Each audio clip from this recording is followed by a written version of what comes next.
અને લાગણી મને કેમ છે ભાઈઓ, આ મમતા મને કેમ છે સરકારી શાળા માટે, અને એનું કારણ છે, એનું મારું અંગત કારણ છે મિત્રો.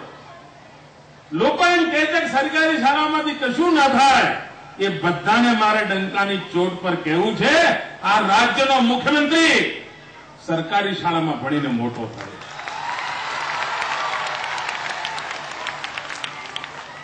1500 વાળા શિક્ષકે મને ભણાવ્યો છે.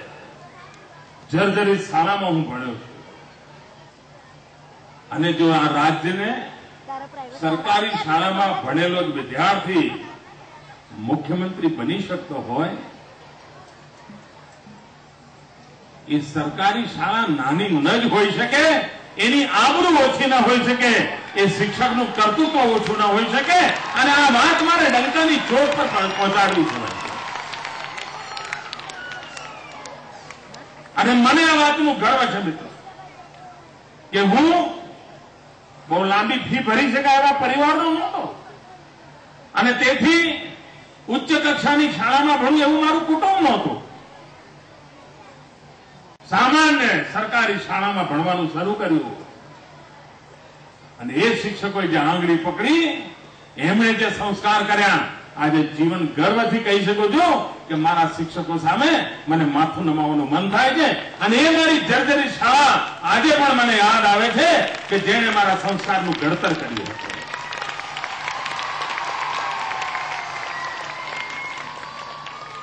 અને તેથી આ ભ્રમમાંથી બહાર આવવાની જરૂર છે કે સરકારી શાળા જવા દો ને બધું. અને મારી તો શિક્ષક આલમને પણ વિનંતી છે, આ સરકારી શાળાને ગયા ખાતે ન ગણતા.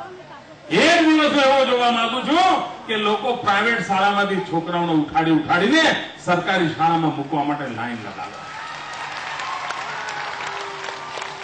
આ બધું જ શક્ય છે ભાઈઓ. આપણે ક્યાં કાંકરિયા જતા હતા, કોઈ વાર જતા આવતા હતા ડોકીઓ કરતા હતા કાંકરિયા તરફ. આજે લોકો ટિકિટ લઈને જતા થઈ ગયા. બદલી શકાય છે મિત્રો. જે કાંકરિયા સામે આપણે નજર નહોતા કરતા, એ કાંકરિયાને એવું બદલી કાઢ્યું. લોકો ટિકિટ લઈને પણ કાંકરિયા ગયા વિના રહેતા નથી, તો શાળાને પણ બદલી શકાય, એના વાતાવરણને બદલી શકાય છે. અને અમર સાહેબ, મને અઘરા કામ હાથમાં લેવાનું વધારે ફાવે છે, અને તેથી મેં અઘરું કામ હાથમાં લીધું છે કે ગરીબમાં ગરીબ બાળકને જ્યાં ભણવાની સુવિધા આપવાની છે, એ સુવિધા સર્વોત્તમ હોય. અને ભાઈઓ બહેનો, અમીરના છોકરાને ઈશ્વરે વધારે આપ્યું હોય છે, અને ગરીબના છોકરાને ઈશ્વરે ઓછું આપ્યું હોય છે. એવા ભ્રમમાં રહેવાની જરૂર નથી. ઈશ્વરે તો દરેક બાળકને સમાન શક્તિ આપી હોય છે.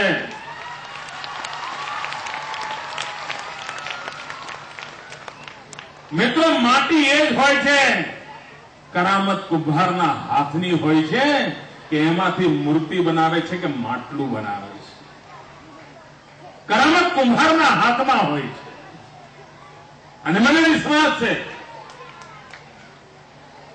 કે આ પ્રાથમિક શાળાનો પ્રત્યેક શિક્ષક, સરકારની પ્રત્યેક શાળાની અંદર કામ કરનારો મારો સાથીદાર એક એવો અદભુત મૂર્તિકાર છે, એક એવી મૂર્તિઓનું નિર્માણ કરી રહ્યો છે, નાના નાના ભૂલકાઓમાં એવું પ્રાણ તત્વ ઉમેરી રહ્યો છે કે ઈશ્વરનું રૂપ એવું આ બાળક આવતીકાલના ગુજરાતનો ઘડવૈયો બનશે, એનું નિર્માતા બનશે, એ શ્રેષ્ઠ જીવન જીવનાર, ઉચ્ચતમ નાગરિક બનનાર, એના વ્યક્તિત્વનું ઘડતર થશે એવો મને પૂરો ભરોસો છે.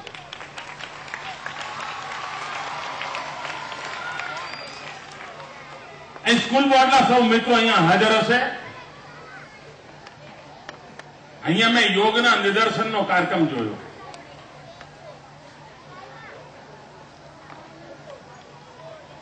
આ આખા અમદાવાદની આંખો આંજી નાખવી હોય ને, આખા અમદાવાદને, આખા ગુજરાતને એક નાનકડું કામ જો સ્કૂલ બોર્ડના મિત્રો કરે, શા માટે અમદાવાદની તદ્દન ગરીબ ઝૂંપડપટ્ટીની આ શાળાઓના ભૂલકાઓ 10,000, 20,000 20,000 બાળકો એક સાથે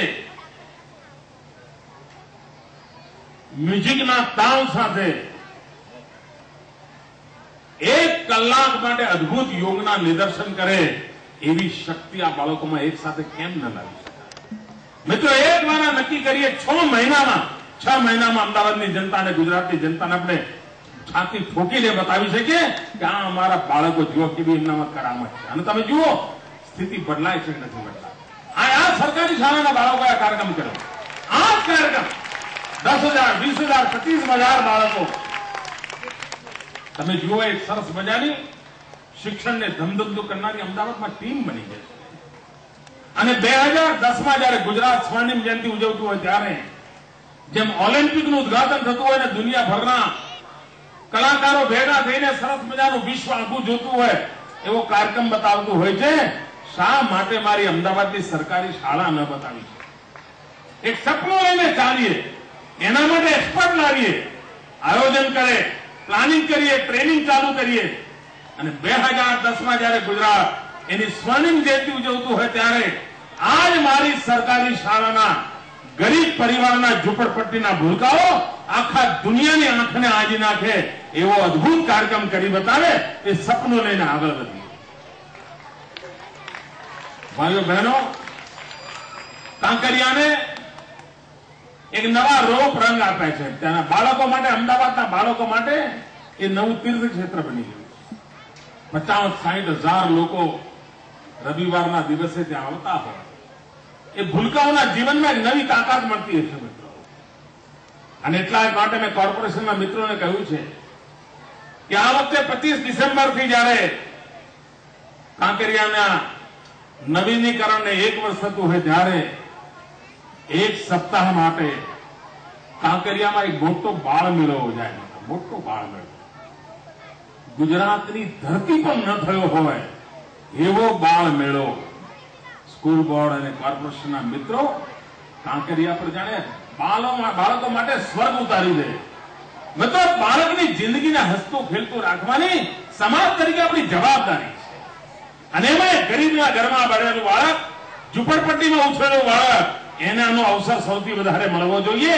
અને એ કામ આપણે કરી શકીએ એના માટે તૈયારી કરીએ. અને મિત્રો, એનામાં આત્મવિશ્વાસ આવશે તો ભણવાની તાકાત પણ આપોઆપ આવતી હોય છે. આ પ્રકારના કાર્યક્રમો દ્વારા મિત્રો ઘણી મોટી બહુ 50,000 ફી લેનારી સ્કૂલ હોય ને એનાય બાળકને તમે કહો ચાલ મંચ સંચાલન કર તો એને 5 વખત પછીનો લૂછવો પડે. અહીંયા એક નાની દીકરી હમણાં મંચ સંચાલન કરતી હતી. એનો અર્થ કે સરકારી શાળામાં ભણનાર ભૂલકાને પણ આ તાકાત ઈશ્વરે આપેલી છે. કોક જોઈએ જે આ તાકાતને ઓળખીને એની માવજત કરે, ઉત્તમ નમૂનો તૈયાર થાય પૂરી સંભાવનાઓ પડી હોય છે. આ શ્રેષ્ઠ શક્તિનો આદર કરવાની ટેવ પાડી.